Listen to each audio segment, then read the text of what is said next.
Hello friends, कैसे हैं आप सभी लोग। उम्मीद करता हूँ आप सभी लोग अच्छे होंगे।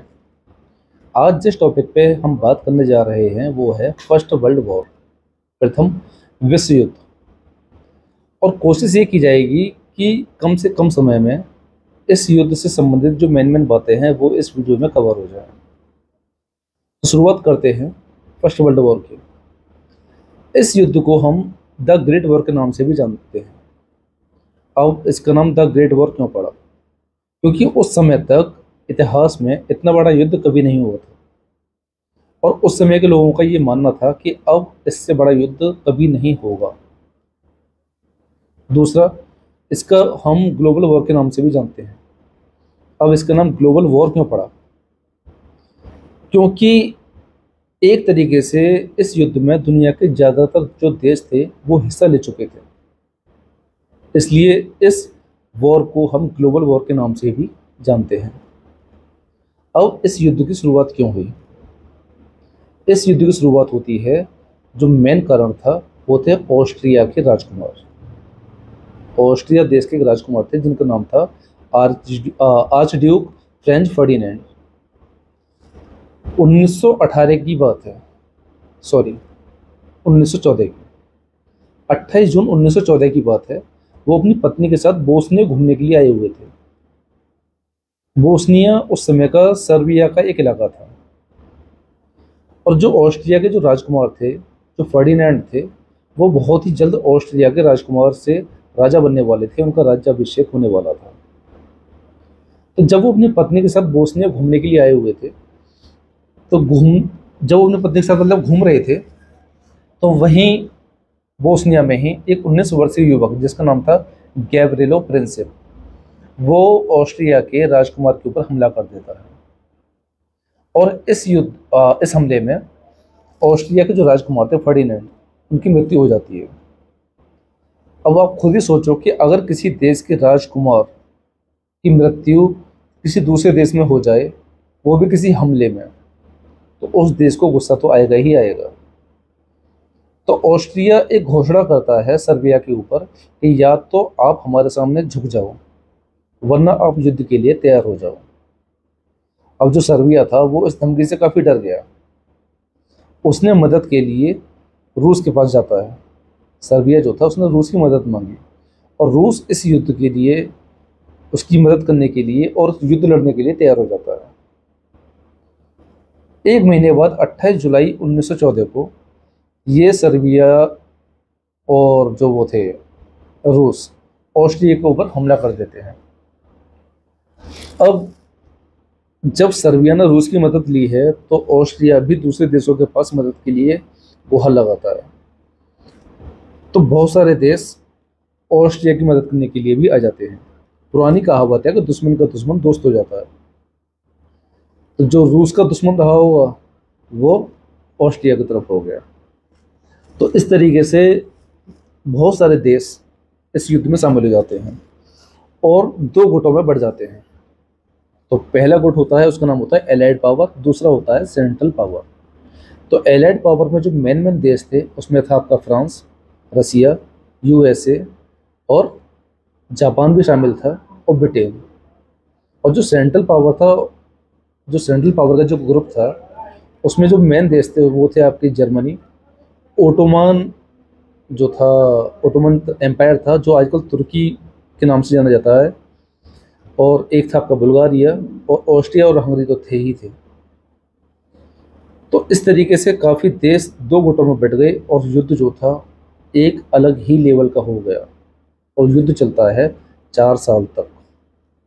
इस युद्ध में अमेरिका भी शामिल हो जाता है, लेकिन अमेरिका शुरू से ही शामिल नहीं था। अमेरिका शामिल होता है इसमें बाद में। अमेरिका शामिल क्यों होता है?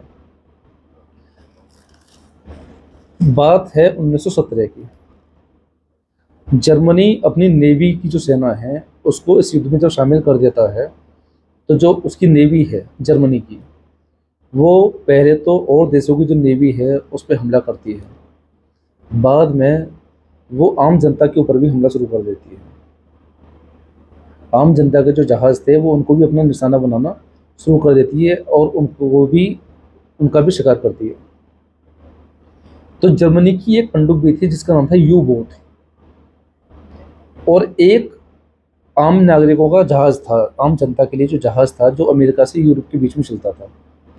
उस जहाज का नाम था लूसितानिया। यू बोट लूसितानिया जहाज के ऊपर आक्रमण करती है। उस जहाज में, लूसितानिया जो जहाज था उसमें 1153 लोग मौजूद होते हैं जो इस हमले में मारे जाते हैं। उन 1153 लोगों में 128 लोग होते हैं अमेरिका के। जब अमेरिका को पता चलता है कि उस जहाज में हमला हुआ है और उसमें हमारे देश के भी 128 लोग मारे गए हैं, तो वो अपने नागरिकों का बदला लेने के लिए 1917 में इस युद्ध में शामिल हो जाता है। इस तरीके से अमेरिका भी इस युद्ध में शामिल हो गया। क्या आपको पता है कि भारत देश भी इस युद्ध में शामिल हुआ था? भारत देश युद्ध में कैसे शामिल होता है और किसकी तरफ शामिल होता है? 1914 से 18 के बीच 4 साल ये युद्ध चला है। उस समय तक हमारा देश आज़ाद नहीं था, ब्रिटिश हुकूमत का अधीन काम कर रहा था। तो हमारे जो भारतीय जो नेता थे वो अपने सैनिकों को भेजते हैं ब्रिटेन की मदद करने के लिए। और इस युद्ध में जो लोग मारे जाते हैं उनकी संख्या पता कितनी है? 2.25 करोड़ के आसपास इस युद्ध में लोग मारे जाते हैं, जिसमें करीब 1.5 करोड़ तो सैनिक ही सैनिक थे। और कहा जाता है कि 50 से 60 लाख के आसपास आम जनता भी मारी जाती है। अब जो हमारे भारत के जो सैनिक थे वो इस युद्ध में शामिल हुए हैं, उनके साथ भी कुछ ना कुछ घटना तो घटेगी। हमारे जो भारतीय सैनिक थे उसमें 74,187 भारतीय सैनिक शहीद होते हैं इस युद्ध में। अब आप खुद सोचो कि ये युद्ध किस लेवल का होगा, इसके जो परिणाम थे कितने घातक साबित हुए, कितना महाप्रलयंकारी युद्ध था कि हमारे एक ही देश के, भारत देश के 74,100 सैनिक शहीद होते हैं और 2.25 करोड़ के आसपास लोग मारे जाते हैं और 2 करोड़ से ज़्यादा इस युद्ध में लोग घायल होते हैं। तो अगर किसी युद्ध में 2 करोड़ से ज़्यादा लोग घायल हों और 2 करोड़ के आसपास ही लोग मारे जाएं, तो युद्ध किस लेवल का था ये आप समझ सकते हो। अब इस युद्ध का अंत कैसे होता है? 11 नवंबर 1918 को, लगभग 4 साल बाद, जर्मनी में वाइमर गणतंत्र की स्थापना होती है। और वाइमर जो गणतंत्र की स्थापना होती है वो युद्ध विराम के घोषणा पत्र पर हस्ताक्षर करके इस युद्ध को समाप्त कर देती है।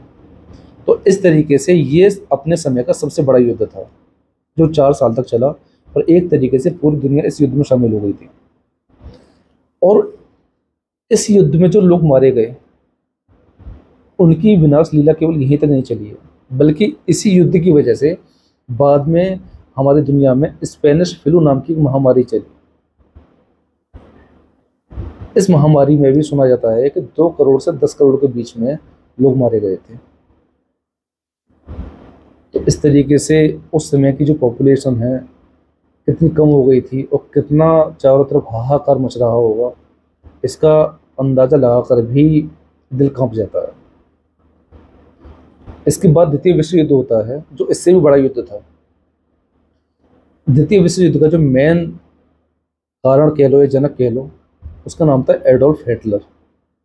और एडोल्फ हिटलर का जो संबंध है वो प्रथम विश्व युद्ध से भी है, क्योंकि फर्स्ट वर्ल्ड वॉर के समय में ये जर्मन का एक सैनिक था, जर्मनी का।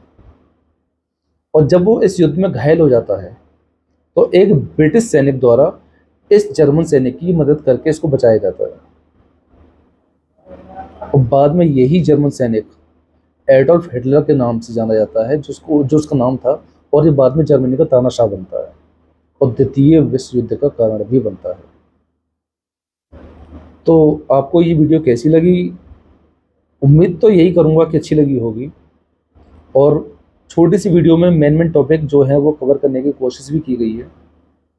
अगर आपको ये वीडियो पसंद आती है तो प्लीज़ थोड़ा बहुत सपोर्ट कर दीजिए, और हम इसी तरीके से आपके सामने छोटी छोटी और वीडियो लेकर आते रहेंगे, अच्छी अच्छी ज्ञान की बातें करते रहेंगे, और इसी तरीके से फिर हम आपको फिर किसी नए टॉपिक के साथ अगली वीडियो में मिलते हैं।